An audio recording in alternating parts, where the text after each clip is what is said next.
I want to talk about our stunt contract issue, something near and dear to my heart. So we're fighting in this contract to get residuals for stunt coordinators on television. That means a full package. We can't come away from the table with anything less than that. In the last 12 years, or the last 4 negotiations, we've received nothing, not a zip, with the exception of a $200 increase in our flat television stunt coordinator contract. We're currently undervalued by this union.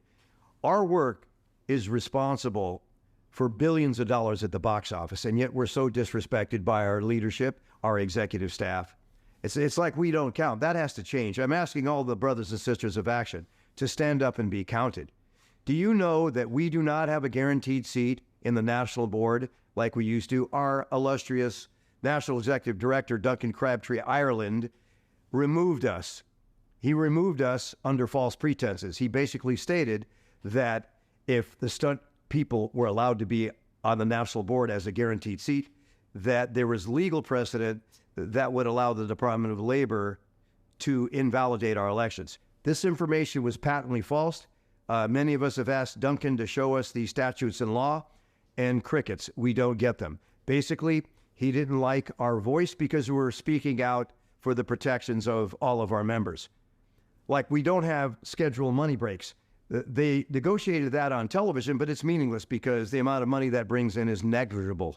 It's very, very little. Where we need our scheduled breaks removed is in feature films. Lastly, our 60-year-old travel provisions, coined as portal to portal, were given away. That's unacceptable. That means that we don't get paid on television anymore if we travel from the hotel to the set. We only get paid while we're on the set and when we wrap on the set. And all this cumulative overtime that would have put millions and millions of dollars into our pension and health has now evaporated.